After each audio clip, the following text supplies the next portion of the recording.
Alright, YouTube, I have 3 things that the United States can do to better the whole world, or at least itself. First thing, end the war on drugs. Just like the rest, because the rest of the world has basically taken U.S. Drug policy in a cookie-cutter fashion, you would expect that if the United States would end their drug war, other countries would soon follow en masse. Second thing, get money out of politics.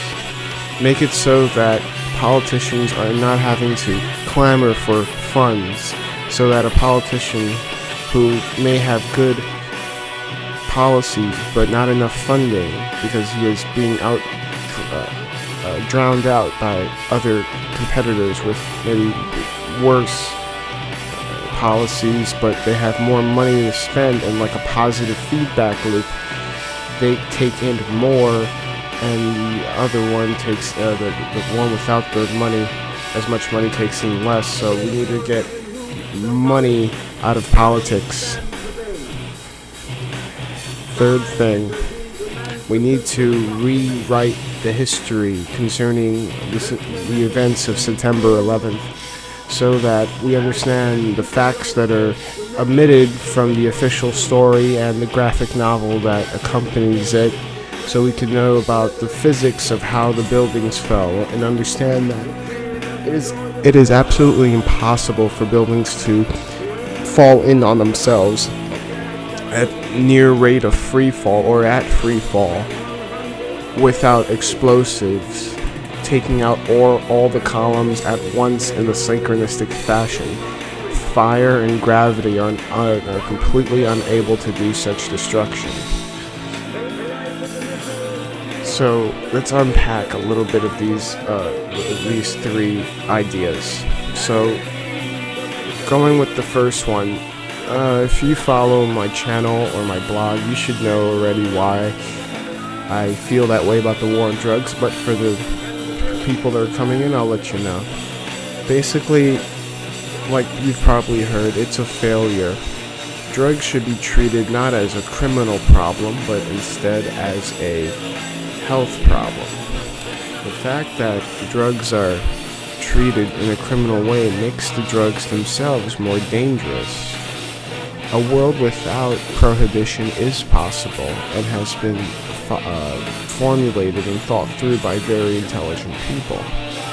So when encountering laws that are restricting the freedoms, the individual freedoms of the citizens of a country, we should be skeptical. All crime should have victims. If there is no victim, there should be no reason for it to be a crime. With that said, the war on drugs is also an economic failure. It's basically like throwing money down the toilet. On the flip side, however, there is such a thing called asset forfeiture. This process and this practice is done by police officers who are able to seize the assets or the belongings and the valuables of the people they arrest in drug crimes. The problem with this, though, beyond it just, no one else does this with any other crime, besides it being uniquely out there, the other problem is that the greed that it allows. For instance, police officers or DEA agents have the same power too, may wait for a certain target to acquire a new home or a new car, and will wait months for them to acquire more belongings so that when they arrest them, they have more money. And the idea is that in some departments, especially in the drug specialization departments, people who work with drug busts, it is very pertinent to get as much as you can, because a lot of your funding comes from that. You don't get it from anywhere else. So I'm giving an example of a slice of why the drug war is bad on an economic level. It's bad on a societal level when you realize many people are in jail for substances. Most people in jail are for substance use or trading or just anything to do with illegal substances. They may have not hurt anyone, and America is known as the country with the largest prison population. This is very embarrassing when considering countries like China, Russia, or even North Korea don't have as many people in prison proportionally. So I know people are saying, well, there's different populations of people, especially in North Korea. I understand that, but proportionally, it's much less. So not only do we have the proportionally most people in prison, we actually have the most people in prison number-wise too. So that goes to show you how much beyond. It's the same thing with our military. The military is the biggest and most well-funded in the world, many times over than the second best. So the same thing with our prisons. So that costs the taxpayer. See, most people don't understand that. I wrote a blog once about poverty and prisons, and the idea that why are people so willing to pay for people from poverty to go to prison, which is about $50,000 a year on average, that versus paying a little bit less for people to get be maintained in some sense, like a kind of welfare. Now, I'm not advocating welfare, but it just boggles my mind that money to go to prisons for $50,000 a year, people, is fine, but any other kind of social assistance that may prevent them from doing that is not. The main point here, though, is that for people who are going to prison for drug use, $12,000 or from $2,000 to $12,000 a year would be necessary to keep them on treatment outside of a prison.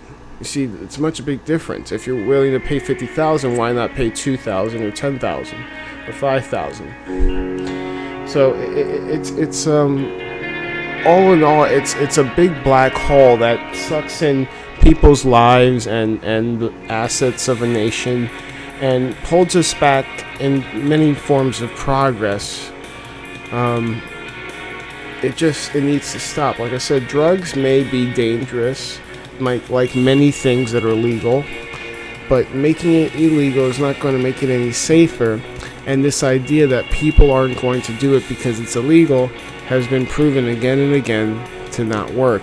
Drugs and humans have been around with each other since the inception of humans. We have receptors in our brain that are primed to receive certain kinds of compounds from the environment which alter our moods and our outlooks. This is not an unnatural thing. It's very natural. Many animals do this, such as cats. Remember catnip? Many wild cats actually seek out catnip on a daily basis.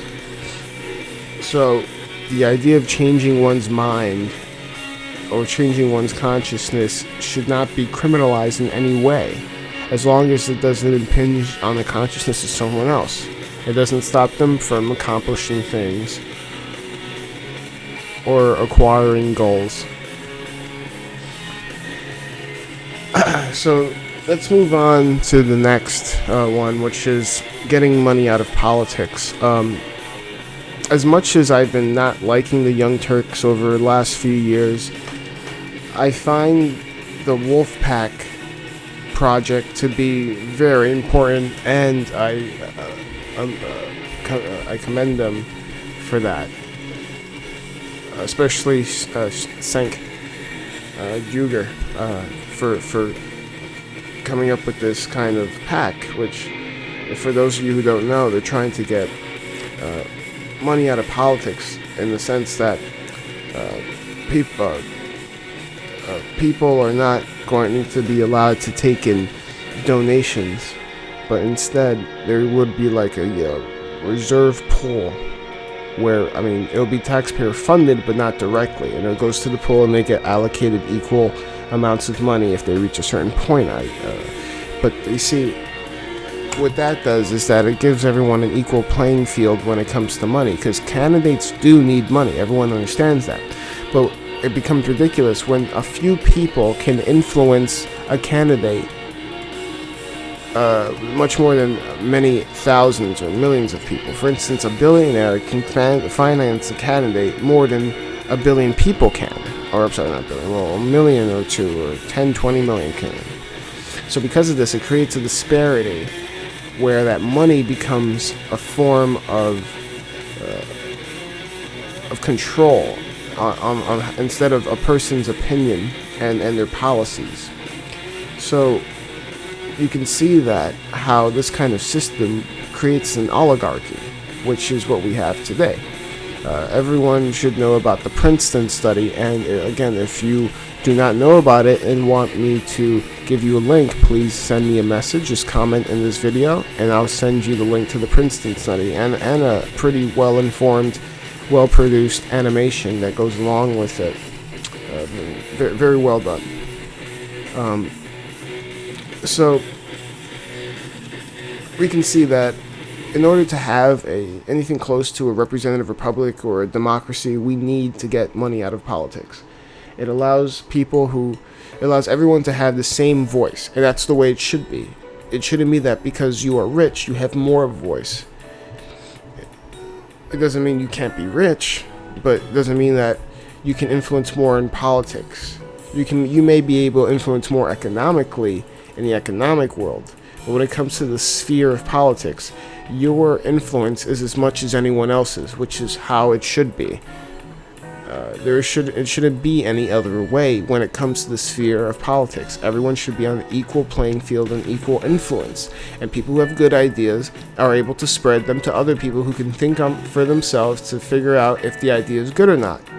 And they should be exposed to a variety of ideas. This is why the problem with the debates, presidential debates, where the company, which is a bipartisan independent company that it's not the government that hosts and runs these debates, they don't allow any third parties. Last time, I think for the 2012 presidential race, they had Jill Stein, who is the runner for the Green Party, come in there, and she was taken to the basement and handcuffed. You see, this is a woman who was on the, every American going to vote would see her name. She was on the ballot in all 50 states. So it wasn't like just a random person just saying, I want to be in the debate, but someone that each American may consider and will see the name of. This is more than enough reason to have her go up there. And yet she was handcuffed in the basement to a chair and not allowed to leave or interrupt the debate. This is ridiculous. We used to have third-party debates before 1993 and before that. The last person to do that, I think, was Ross Perot. But as you can see, it's becoming... and then we have these legacies now. Clinton and the Bushes and maybe the Obamas all over again. That's just... we got to get away from that. That's going to be too much of an issue. Democracy, I understand. I'm not naive. I don't think that America is just a plain old democracy. I understand that it, by nature, is a representative republic with a democratic base in terms of voting, right, and influence in that sphere. So, knowing that that's our true ideals, the money just clouds that by skewing the influence. And so that would help. Finally, 9/11. Now, I could hear a lot of people, throwing truther around and marginalizing and committing acts of bulverism. By the way, I'm going to make a video soon on how people who criticize the 9/11 truth movement, or people who try to be people who are skeptical of 9/11, of the official story, how the people who call themselves debunkers or skeptics or what have you, I put all this in scare quotes, of course. These people have certain kinds of patterns of behavior, which of course are fallacious. They're always, ad hominem to attacking motive as opposed to content or subject matter. This is why they think this kind of stuff, right? I'm going to get into that. So basically, people need to realize 9/11 did not happen the way the U.S. government says it happened, i.e. the official story, i.e. the 9/11 Commission report, i.e.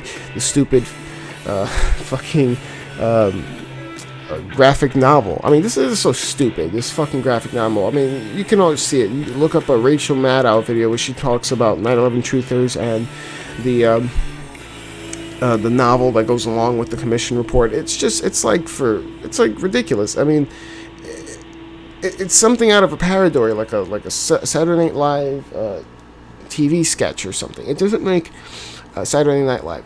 It doesn't make any sense.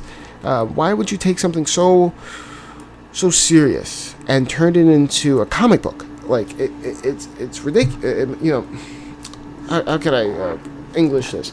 It's basically somewhat patronizing, saying, here is the story that you must know, spoon-fed to you because you're so stupid that you probably don't understand the text in the commission report, that we're going to make it more palatable for you and make it into this super sexy espionage war / factual quote-unquote report. Oh, man. I think it's at Barnes & Nobles. You can find it on Amazon. This fucking book is so sad that it goes to show you what our government at those federal levels and those spheres think about the average person, and what they think of how intelligent we are and what we're willing to believe and put up with. So the truth of the matter is, there are a multitude of problems with 9/11. I've never gotten into it in a video before because I feel so many people have done so many good things that why should I? But I'm going to get more into the debunkers and what their patterns and their fallacious arguments are all about. But when it comes to the wide gamut and scope of what happened that day, you can take apart any real section of it and you can find problems. But the strongest, so this is like a cumulative evidence or cumulative argument, right? Not a deductive argument, to use David Ray Griffin's terminology, but or his use of those terms in this situation, in this context. But the strongest, especially in my opinion, the strongest threads of evidence come from the physical details of what happened to those 3 buildings that came down on 9/11, all in the same fashion. The 2 towers and Building 7 that came down later that day at 5:20, I believe, in the afternoon, late afternoon. There is a great group of architects and engineers, make up about 2,300 of them plus, who have signed on to show how the official story is physically impossible. These are actual people who build buildings and maintain buildings and understand buildings and do that for a living. They get paid to do that, and they're sticking their neck out for this. Some people may say, well, there's millions of architects and engineers. That's only 1,000. Well, the people who made the official story are only about 10 engineers, and most engineers don't have any idea about the official story and its details. Here's an example. There was an Architects Institute of Architects. I think it's the AIA group. I think it's Architects Institute of America. Well, not institute, would it be right? I don't know. So it was AIA. This is basically the Association of Architects for the whole country, United States. Just give me a second here.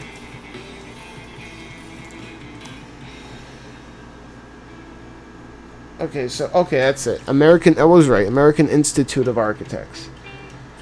So basically, it's a professional organization of architects in America, obviously. So this they had a convention recently, and the 2,300 architects represented by Richard Gage went out there to. They always hold booths there, but this year they put a resolution up to be voted on. It was only voted up, I think about 23 or 2,400 people voted it down, but only maybe about 450 voted it up, or less than that probably. They voted to look into Building 7, and many of the speakers who were against the motion, who would say to the people to vote no, really had no idea about the official story of what happened. They would bring up what the government's official story is. They would bring up things about fuel oil fires or structural damage from building the towers. But if you read the NIST report, which is the government report on Building 7, which was released, again, 7-8 years after the fact, and it had to be pushed by the victims' family members, that report details that it was only a column that was experienced something that was never seen before, something called a thermal heat expansion of a few inches rather than less than that, and it buckled and caused the whole structure to fall in about 7 or 8 seconds or 9 seconds, and for 10 stories it fell at free fall, which means it encountered no resistance as the building tumbled, meaning that the resistance below the destruction line was removed, which makes no sense considering that the destruction line is above that point, and it hasn't reached it hasn't reached that impact line yet, so it should still be there. Now, there's lots of the physics that get into it, and there's actual physicists that explain it a lot better than I do, and there's great videos on it, just like I said, architects and engineers. But the idea was a lot of these architects that voted no against this resolution really had no idea about the official story, and they really didn't know what they were talking about. But because the implications of this are so heavy, people are unwilling to deal with them. They much rather just assume it's quackery, and that all these people that are putting their names on the line, their professions on the line to come out and talk about this have just lost their marbles. Maybe some of them are good intentioned, while others maybe are looking to scam other people out of their money or something. And so they just regulate that to that point, and they really just try to feel as if this is not going to impinge on my life, and this is just nonsense. So it takes a time, but the fact that they were even there to even propose the resolution, have it voted on, is a huge thing. Just like what happened in New York City, where they had they tried to do a city independent investigation of Building 7 by the buildings department, and the judge voted no, only because of a small technicality, which was what's the difference between a fee and a tax, and it was basically all through that it should have been a tax, not a fee, and then they just dropped it. And even the judge is quoted as saying that the decision, he or she did not want to make the decision, but they were basically forced to, and they acknowledge that the decision is pretty stupid. That, when looked at, it just makes no sense. So I want to just focus on 3 things. Not the 3 things that are in this list, 3 things that would help or save America, but 3 things within that 11 that I think are the strongest points concerning the building destruction. The first one is the rate that the building fell at, right? Falling at free fall, acceleration, and speed. That is impossible, right? Because you have Newton's second law. So if, let's say, I dropped a sedan on top of a trailer truck, 18-wheeler, and let's say I had them on cranes and they were stand up on their ends, you would not expect the car to plow straight through the 18-wheel truck. You would expect the car to meet the truck, and then some damage at the tips, and then a falling over of the car. But you wouldn't expect the rest of the trailer truck to be intact. So the idea is that when two when one body of mass is in free fall and hits another force, when it hits the other piece of mass, especially if it's made of the same stuff, like what building material is, there would be resistance, a kind of jolt. And then what happens is, although there would be damage, so let's say maybe the 81st and the 80th floor meet each other and destroy each other, that causes a resistance and a slowing down of the upper block. So when you imagine, as it keeps crushing down, that blocks, the resistance builds up and it gets slower until it just stops at about, let's say, the 60th floor.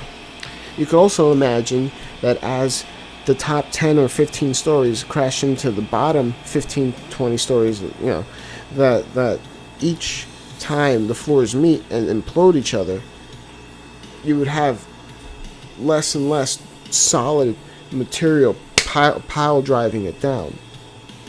So by the time you reach something like the 65th floor, there would be no upper block left in a solid 1-ton form. It would be all loose and falling over.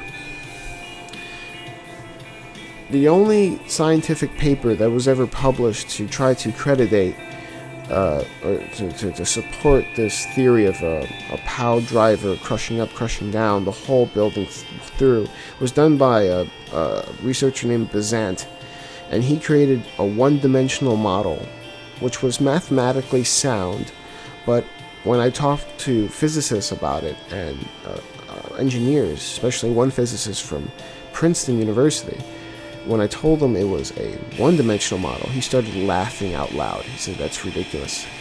We give those to undergrads," he said, "as a way to learn. We never use that in the real world. We have 4 dimensions, 3 that we're most primarily interested in."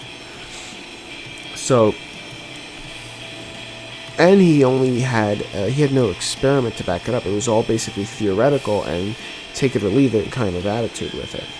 While the architects and engineers, specifically, I think John Cole, I might be wrong about his name, but if anyone is interested, I'll give you the link of a bunch of, you can look up the YouTube channel. It's called 9/11 Physics and Reason, and it's all these great experiments showing that certain laws can't be broken, but they were broken on 9/11 unless explosives were used. So it's either we admit physics just stop working for some reason, or there were bombs.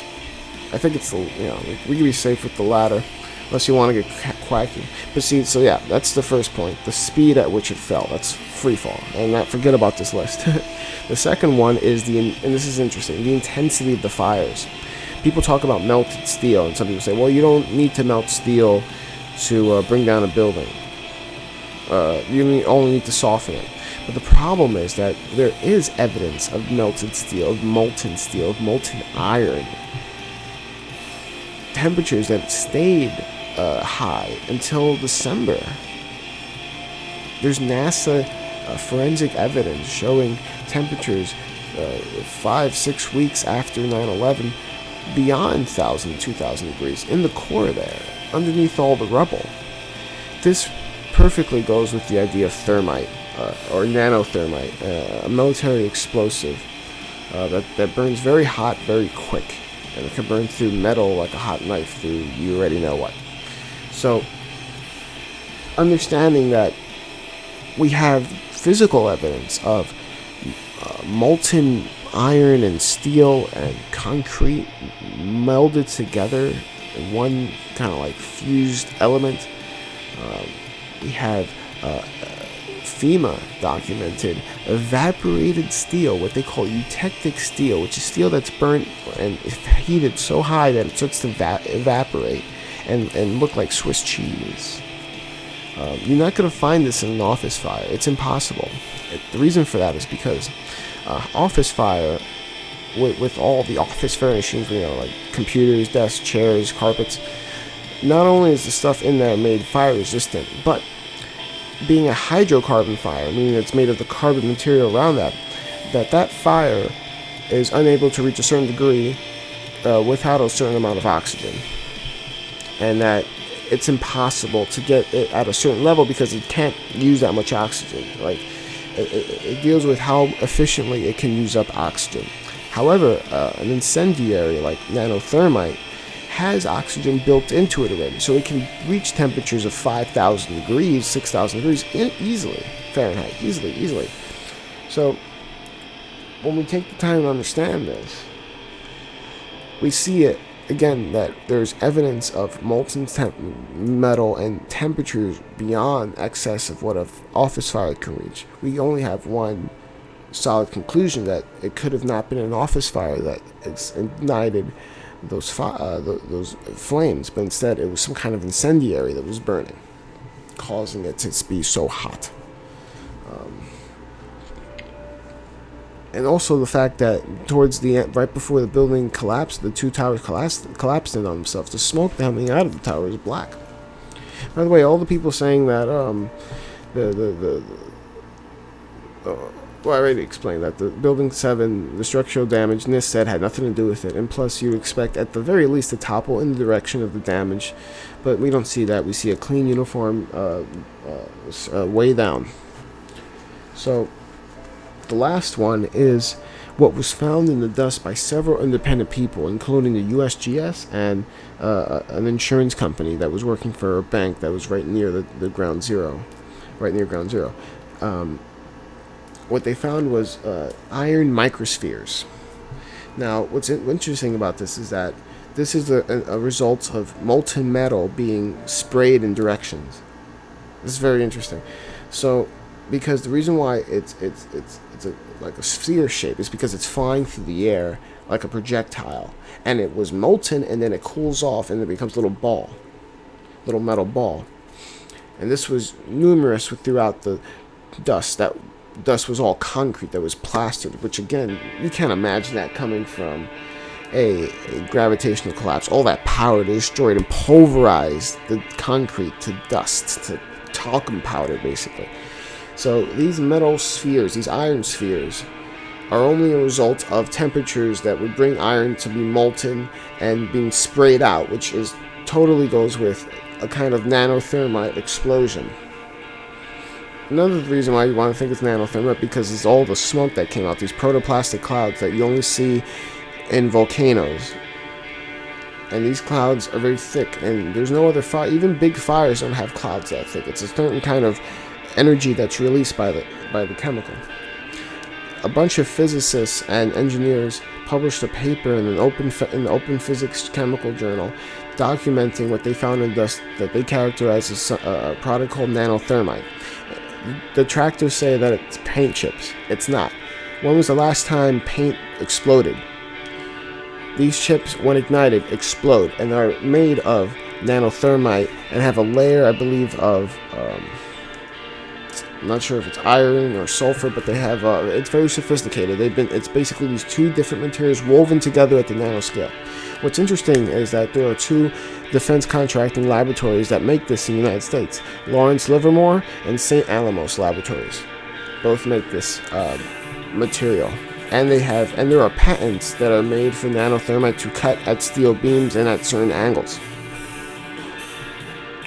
So here in the dust we find both nanothermite, unreacted nanothermite, which you would expect to find if it was used, because you would expect not all the nanothermite would burn up. Maybe some of it was left behind, like you get in normal kinds of explosions. You know, some of the explosive that might be left behind wasn't exploded, didn't get to. You know, nothing is perfect, right?